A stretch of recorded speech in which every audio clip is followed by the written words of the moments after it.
Alright, what's up, YouTube? So, I got a very special reaction for y'all. So, we finna react to four scary true home invasion horror stories. We finna see what's to it, man. You know,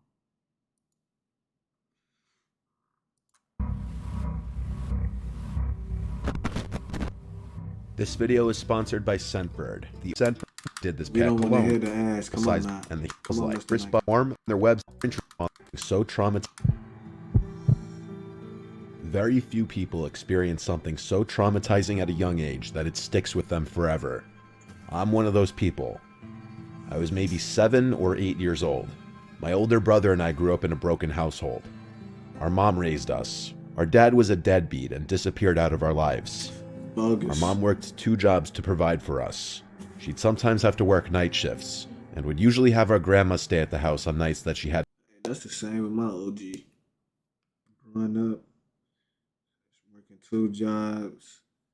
Me and my brother had to be at home alone. And I ain't gonna lie, I actually got a experience of somebody trying to break in before when I was a kid, but I ain't gonna get into all that. We talking about this vid, but if you want that vid, that story time, let me know. I'll do it. But yeah, that shit was crazy. Had to work. My brother Austin is 2 years younger than me.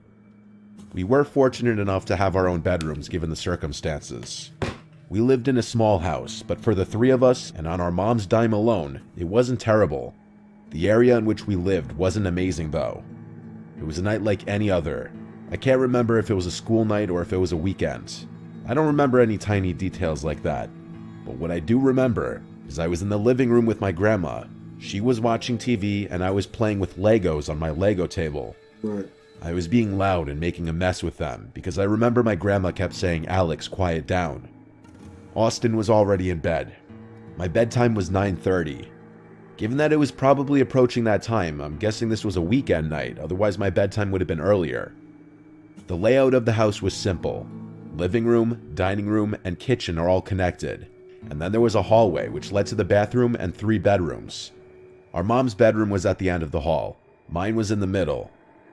Our grandma would sleep in our mom's bed when she'd stay over to watch us. Eventually, I had to go to sleep. My grandma would always go to sleep early too, so right after saying goodnight to me, she would go to the bathroom to brush her teeth and stuff before going to sleep as well. I was never one to be afraid of the dark or anything. Right. My mom says I used to be a really brave child.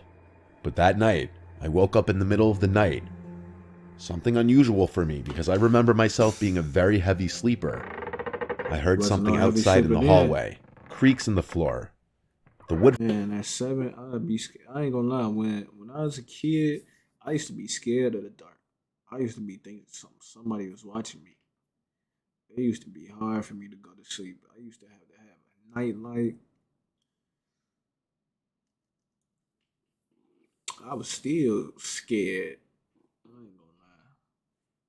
Shit, I don't know. floors in that house were always very creaky. Anytime someone walked down the hall, you'd hear it. I thought my grandma was going to the bathroom. However, the creaking didn't stop. It sounded like the creaks were moving back and forth. I got out of bed and went to the door to listen. Now I heard whispering. I was more confused than anything. I thought my grandma was talking to Austin.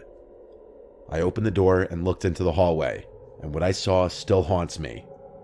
There was a tall, naked, skinny woman leaning on the wall She with was her head naked? between her arms. She was with Shorty was naked. Nigga, this ain't no home invasion. Shorty naked. She ain't finna cause no harm. But you 7, I get it. At 7, shit, if I seen a naked lady, I would have been trying to get on that. You feel me? I was a little freaky kid. whispering stuff to herself. And then, like a deer in headlights, her head whipped around to look at me. I screamed for my grandma like a little girl and slammed my door shut. There were pounds on my door, and the woman on the other side was screaming a name. "Jeremy, Jeremy, open the door." I kept screaming as loud as I could for my grandma, and I heard her scream in the hallway. What I distinctly remember was my grandma screaming, "Get the fuck out of here." the woman screamed, "Where is Jeremy?" My grandma was in her mid-60s at the time, and she was still pretty quick. She yelled at me to keep my door locked, and she managed to fend off this crazy woman as she also called the police at the same time. She fought? I don't know how she did it, but my grandma was one. Dang, at 60? Merce Gurney got them hands. At 60 though, hey, once you had them hands never leave. Tough woman. The woman left the house screaming Jeremy, and after locking the door, my grandma came to hug both me and Austin, who was awake and also crying from the commotion. We all sat huddled together until the police came. By that time, my grandma told us to just go back to sleep. This simply was a matter of my grandma not locking one of the doors, mixed with living in an already shady area. That woman had to be on crack or something. Seeing what I saw at such a young age did a number on me. I couldn't sleep alone for a long time. It was this incident that really resulted in us moving out of that house not long after. Better move out that house. Story 2, Austin. Her story wasn't all that. Let me give you some context before the story begins. When I was 19 years old, I lived a pretty normal life. I had just finished high school the year before the story takes place. I had always been one for horror or anything, whether it was movies, games, jump scares, you name it, and I loved it. I never seemed to be afraid of anything, and I loved that. It allowed me to go and do things that made me appear tougher to girls who I was interested in at the time or who were interested in me. I thought of it almost like a superpower. My friend had always talked about this REM-induced real-life nightmare called sleep paralysis. I, however, had never experienced such a thing. My friend Megan... I ain't never experienced sleep paralysis, however you say it, but I heard that's a bad experience. Like, you can't move and you seeing stuff. But they said you could also get that if you lay on your back. I don't never lay on my back. I'm always laying on my side or on my stomach. I'm not playing around. I ain't trying to see no demons and shit. So I'm cool off that. Real skill. Suffered from extreme lucid dreaming. She explained to me several times about how certain stimulators or outside factors could play into her dreams and mold them into what could potentially be a heavenly experience full of fun and wonder, or it could just as easily turn into a bone-chilling nightmare straight out of hell. Being the light sleeper I am, I saw no chance of it occurring, so I kind of just let it go right over my head. One night, Megan texted me and asked me to come over, as she had just suffered another so-called evil experience due to her sleep condition. When I arrived, I found her asleep again, seemingly peacefully. I took a seat on her stool that she had for her makeup dresser right by the window and started playing a game on my phone. 30 minutes or so went by, and I figured she was peacefully asleep and it would probably be okay for me to leave as long as I let her know that I stopped by as she requested. But suddenly, Megan awoke and started screaming. This was a different kind of scream though, a type of scream I had never heard before, especially from her. It was almost mumbled, I don't know how else to describe it. Her eyes bulged open, and I ran over to her side. I asked her if she was having a bad dream. She started shaking. I grabbed a hold of her to try to calm her down, but the tremors grew. I asked her what was going on, but no response. I figured this was just another one of her so-called sleep paralysis episodes. I did my best to comfort her. After about 30 or so seconds went by, she regained full control of her body. I made sure she was okay, and I left back for my house, as it was almost 1 in the morning. Right as I got home, I received a very panicked text reading, "The hallucinations won't stop." I asked her to clarify what she meant, but no response. After about 30 minutes went by, I took it upon myself to head back over to her place. When I arrived, I noticed the illumination of red and blue covering her front porch and the surrounding road signs. I ran up to her house, desperately trying to find out what happened. What happened? As I approached the house, I noticed Megan was speaking with one of the officers on the scene. When I went up to talk to her, Megan and the officer walked me over to a more secluded area. What I found out still sends chills up my spine to this day. Apparently when I had went over to Megan's that night, she wasn't asleep at all. She was pretending to be. Evidently right behind me was a tall, skinny, homeless man hiding in her closet. Bro, it's like I ain't gonna lie. If I was in that situation, I'd be feeling like somebody watching me. Like you could just tell when it's another body temperature in the room. Like, but she played that off well though. I ain't gonna lie. She did. She played it off well. How's these homeless people keep getting in people's houses? G? Lock y'all doors. Y'all tweaking, leaving these on. So what if y'all in a nice neighborhood? Lock them doors, G. Like, come on now. That's stupid. Leaving your door unlocked. Police had also found a very large kitchen knife on him as well. The theory to this day is Megan thought she was having an episode, when in reality, this very real man was quietly creeping towards her in her bedroom. Supposedly, when I had entered her house, it was enough to spook the man into hiding, and my presence was enough to keep him hidden. This gave Megan the time to call 911 and report the situation, which in turn resulted in the police arriving almost immediately after I had left. Thankfully, the man was taken into custody rather quickly.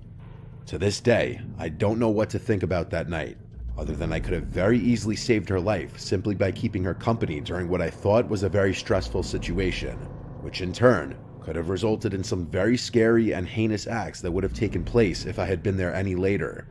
I hope I never experienced such a thing. That would be what finally trips my fear factor, without a doubt.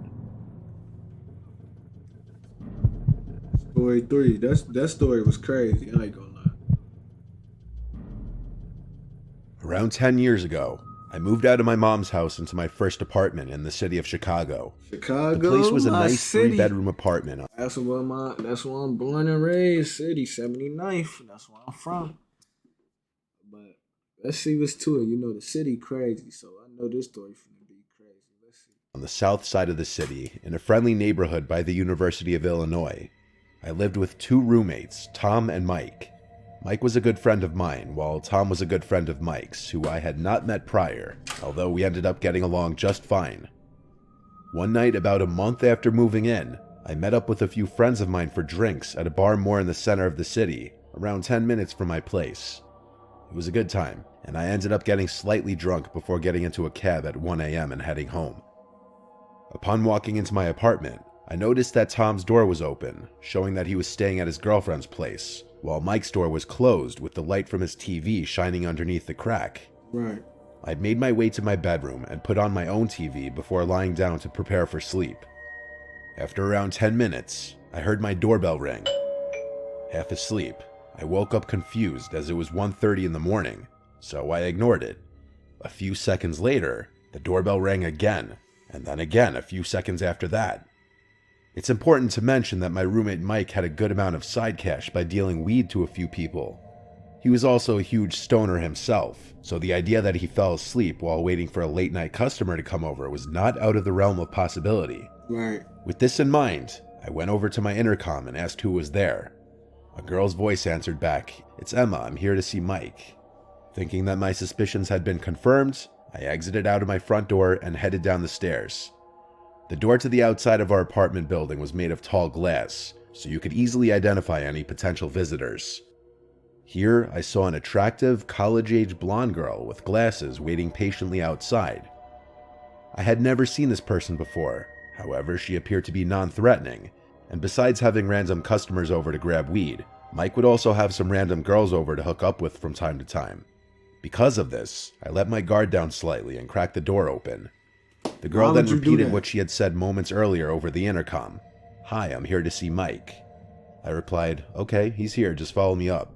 And I held the door open for her. She grabbed the handle, and I turned around I'm not trusting that. See, y'all be too gullible out here. Y'all be too gullible. I'm gonna be thinking twice before I do anything. I'm a matter of fact. See Mike, I'm gonna knock on his door. Ask Mike, "Hey, somebody coming over for you?"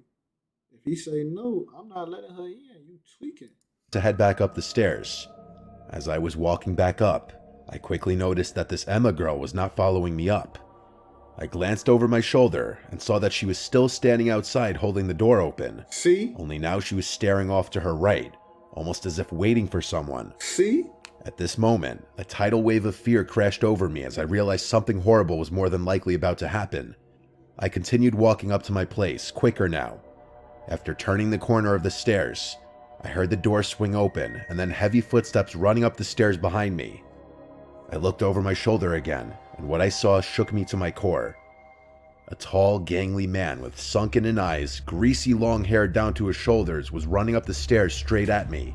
He was wearing a sleeveless black t-shirt, and apart from the cheap-looking tribal tattoos I saw creeping up his arms, I noticed he was also holding what looked like a lead pipe in his right hand. Lead pipe? At this moment, my body shot full of adrenaline as I turned around and raced back up the stairs. That's why you gotta have pipe. Cause on phone number, folks would have instantly came on that to me.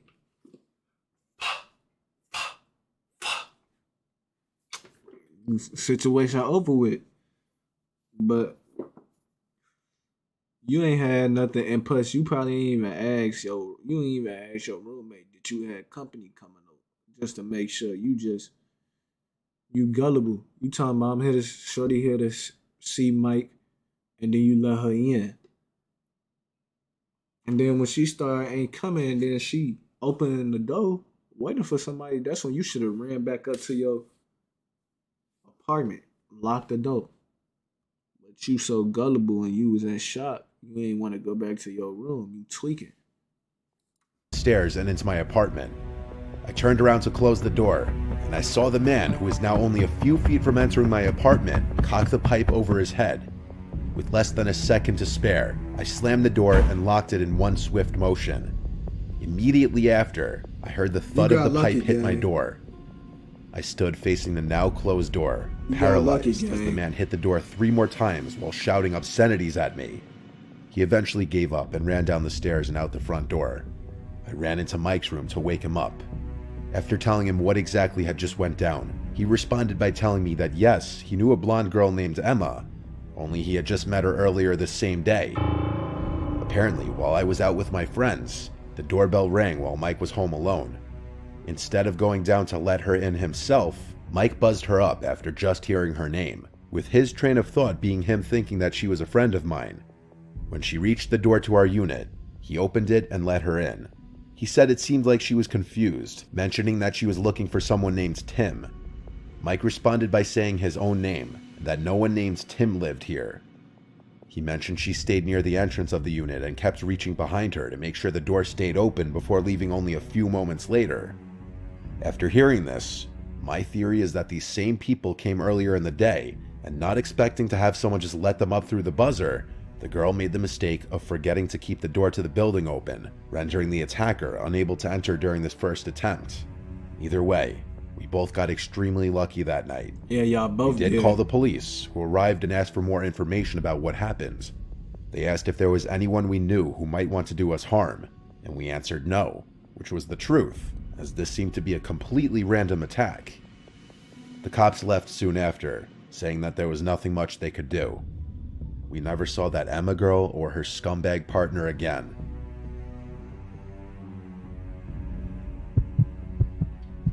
That shit was crazy. But that's the city, though. This story happened to me 4 years ago when I was in my mid-20s. This whole experience will probably scar me for life, and it's still vividly imprinted in my mind.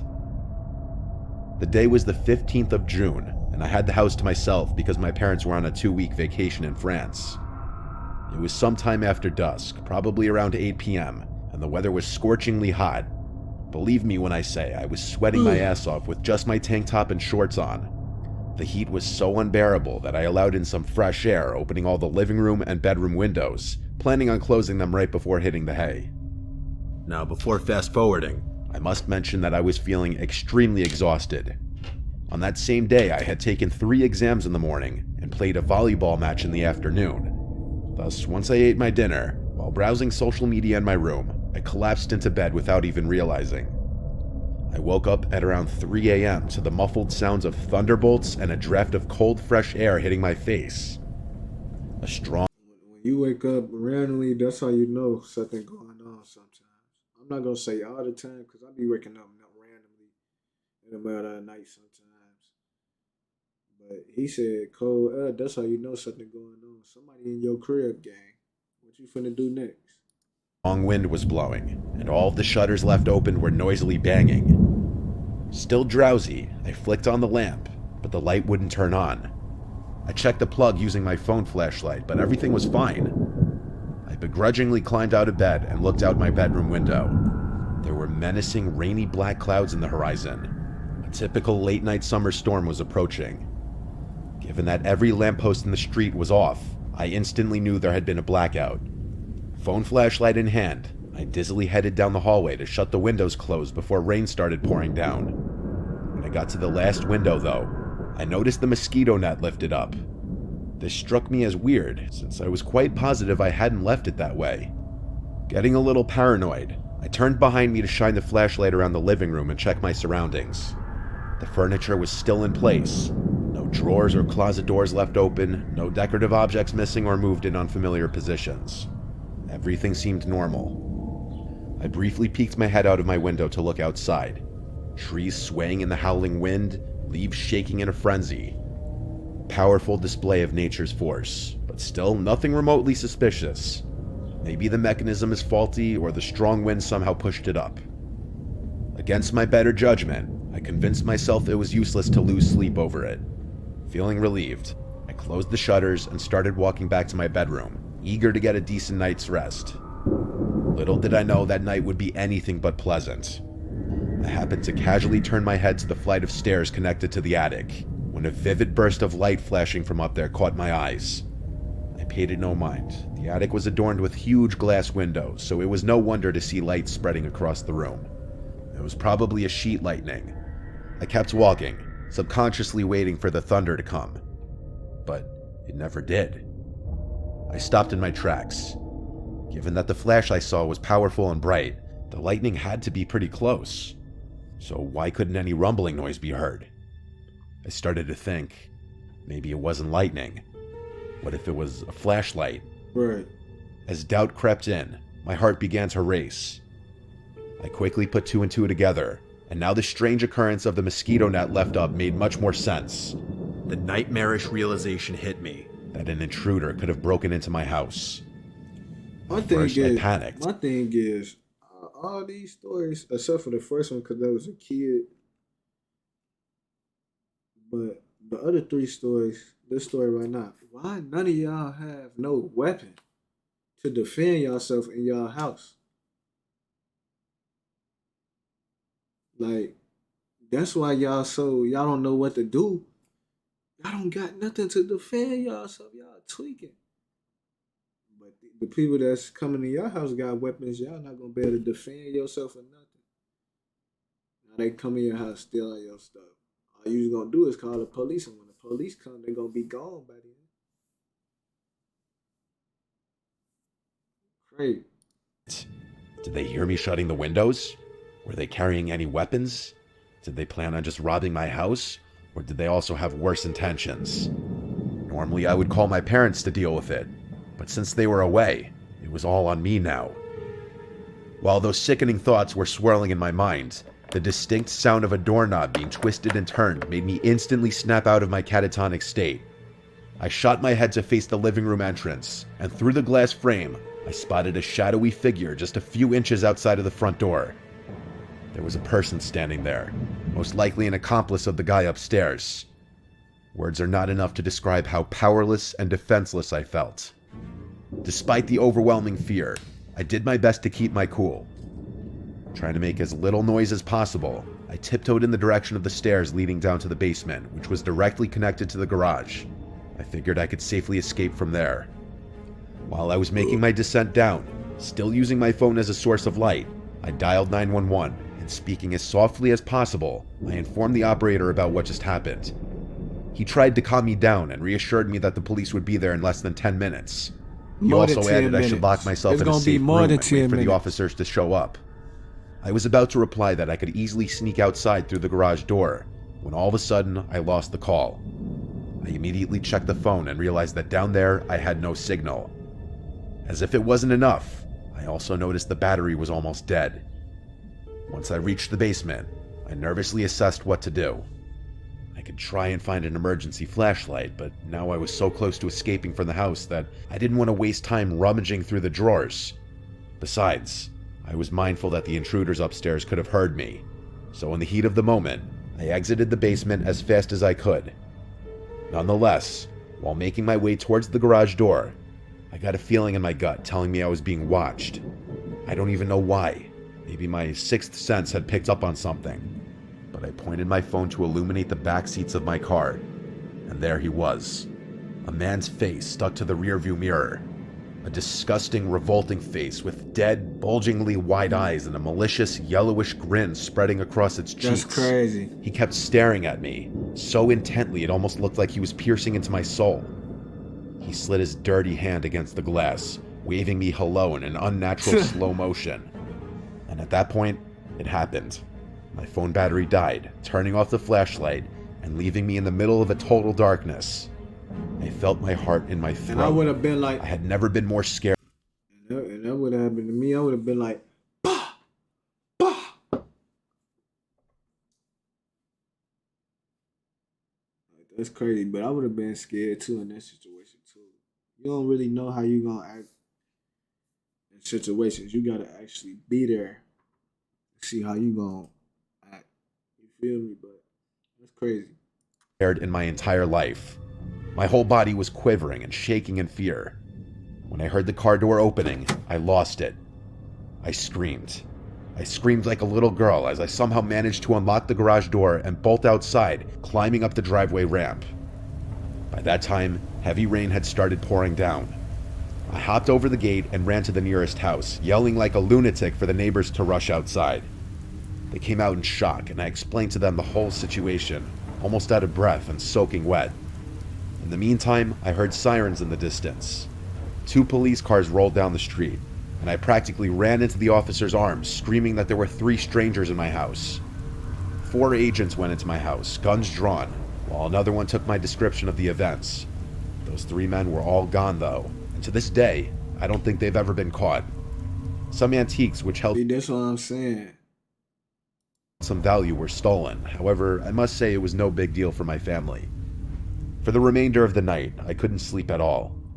I kept tossing and turning, jumping at the slightest sounds, ruminating relentlessly on the horrific experience. But I kid you not, another chilling surprise was lying in wait. When morning came, I spotted a small piece of paper sticking out of the edge of my bed. I picked it up and went frozen stiff. What'd it say? The following words were written. Bye-bye, beauty. You look cute when you sleep. I would have been scared. But I ain't gonna lie. What I say, the police, by the time the police come, they was gonna be gone. But if you like this video, like it. If you want to subscribe to me, you feel me, show me love. Let me know if you like this video. I'm out, man.